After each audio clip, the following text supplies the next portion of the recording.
Hi friends, কেমন আছো সবাই? আশা করছি খুবই ভালো আছো। আজকে এই সবে সবে শীত পড়ছে এবং আমরা আমাদের সানডে জার্নি স্টার্ট করে দিলাম। আজকে আমরা আবার চলেছি হুগলি জেলার একটি জায়গা শ্রীরামপুর। আর ওখানেই একটা বহু বিখ্যাত পুরনো রাজবাড়ি আছে, যেটা শ্রীরামপুর রাজবাড়ি নামে পরিচিত। এখানে অনেক মুভিরও শুটিং হয় এবং আরও বিভিন্ন ঐতিহাসিক তথ্য আছে এই জায়গাটাকে নিয়ে। বিভিন্ন রকমের গল্প আজও শোনা যায় তখনকার যুগের মানুষদের নিয়ে। তো আজকে আমরা সেইখানেই যাব। চলো আজকে আমরা আবার একটা নতুন ভিডিও স্টার্ট করি আমাদের এই পজ ট্রাভেল ডায়েরি চ্যানেলে। তো আজকে আমরা যাচ্ছি শ্রীরামপুর রাজবাড়ি। চলো শুরু করা যাক।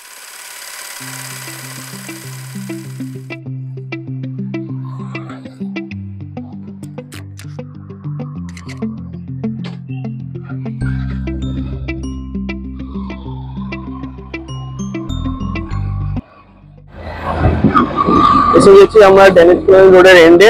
এখান থেকে আমরা কোনা এক্সপ্রেস হয়ে ধরে ডান দিকে যাব, বাঁদিকে সেকেন্ড ব্রিজ, ডান দিকে আমরা টুয়ার্ডস সাদাকাজি স্টেশনের দিকে যাব। দেন ওখান থেকে খুবই সুন্দর। আজ রাজবাড়ির একটা টাইমিং আছে, সকাল 9টায় খোলে, দুপুর 1টায় বন্ধ হয়ে যায়, আবার বিকাল 3টায় খোলে, 5টায় বন্ধ হয়ে যায়। তো একটু তাড়াতাড়ি করতে হবে আমাদের। সামলাগাছি ফ্লাইওভার, একটু এগোলি সামলাগাছি স্টেশন, বাঁদিকে সামলাগাছি স্টেশন। আর এখান থেকে আমাদের গন্তব্য 28 কিলোমিটার। এখান থেকে বাঁদিকে চলে গেছে বালাসোর মুম্বাই হাইওয়ে ধরে, আর সোজা ডান দিকে একটা গেছে NH12 টুয়ার্ড দিল্লি। আমরা ডান দিকে রাস্তায় নেবো দিল্লি রোড।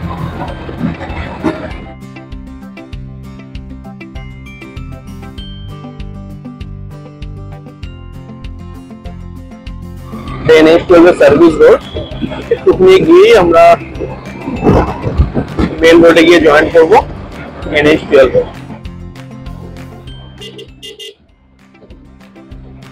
এটা হচ্ছে সলভ মোড়। এখানে বাঁ দিকে গেলে আমতা বর্গেশিয়া এবং ডান দিকে কাশনগর। আমরা যাবো সোজা। দেখতে পাচ্ছেন সামনের দাদা পুরো ট্রফি দুয়াকে করে নিয়ে যাচ্ছে, কাউকে দেবে না, ঝেড়ে এনেছে বোঝা যাচ্ছে না। যাই হোক, খুব গর্বের সাথে ধরে যাচ্ছে। দিল্লি রোডে এসে গেছি আমরা। খানিকটা যাওয়ার পরই আমরা ডানকুড়ি হাউজিং মোড়ের একটু আগে থেকে ডান দিকে দিল্লি হাইরোড ধরে যাবো।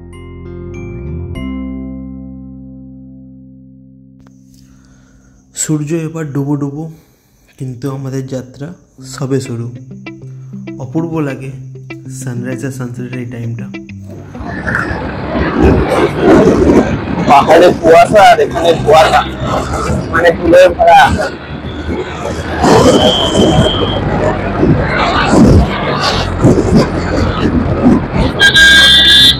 এখান থেকে আমরা ডান দিক নেবো।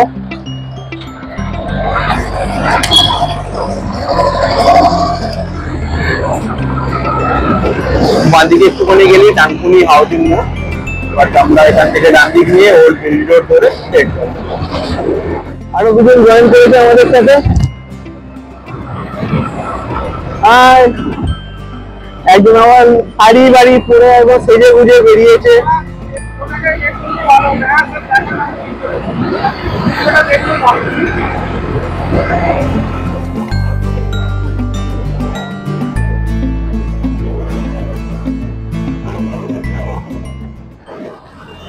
এসে গেছি আমরা শ্রীরামপুর ক্রসিংয়ে। এই সামনের মোড় থেকে আমরা ডান দিক নেব, দেন সোজা যাব।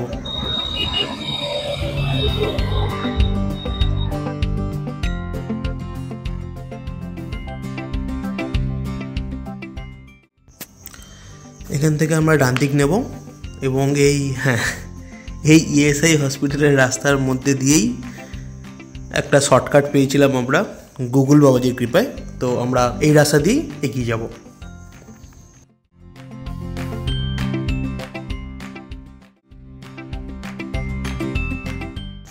আপনারা এখানে চাইলে ট্রেনে করেও আসতে পারেন, শ্রীরামপুর স্টেশনে নেমে খুব সহজে এখান থেকে টোটো বা অটো ধরে আপনারা এই রাজবাড়িতে পৌঁছে যেতে পারেন। এখান থেকে আমরা এই সোজা রেল ব্রিজের তলা দিয়ে গিয়ে এখান থেকে আমরা ডান দিক নেব।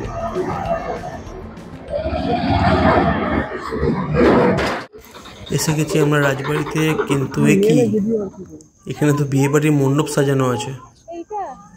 দাঁড়ান গিয়ে দেখি একবার।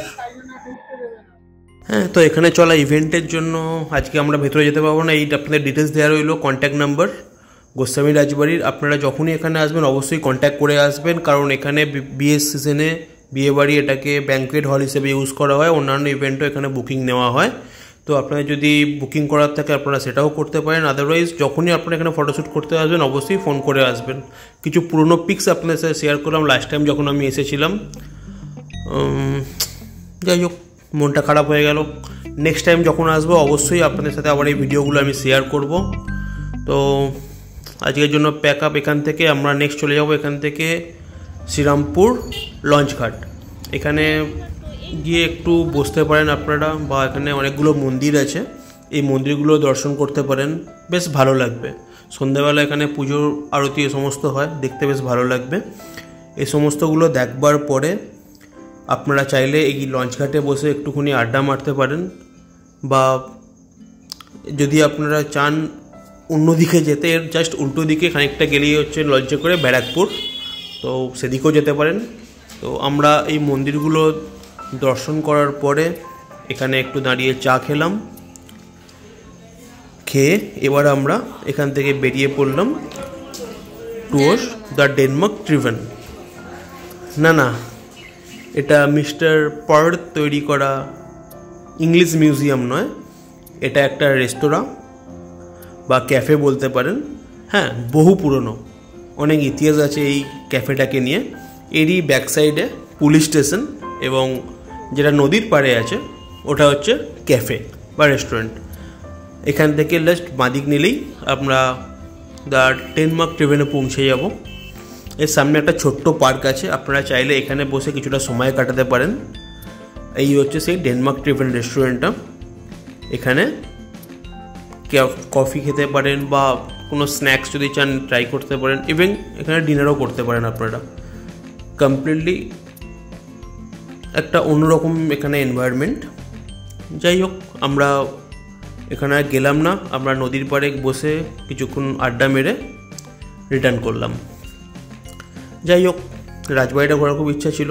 যাক, নেক্সট টাইম আপনাদের অবশ্যই দেখাবো জিনিসটা। আজকের জন্য বিদায় নিলাম, টাটা, দেখা হচ্ছে পরের ভিডিওতে। ভিডিওটা ভালো লাগলে অবশ্যই লাইক করো, সাবস্ক্রাইব করো চ্যানেলটাকে আমার, এবং নিজের ফ্রেন্ডসদের সাথে শেয়ার করো এই ভিডিওটা, এবং কিছু যদি মনে হয় আমি ইমপ্রুভ করতে পারি অবশ্যই জানিও।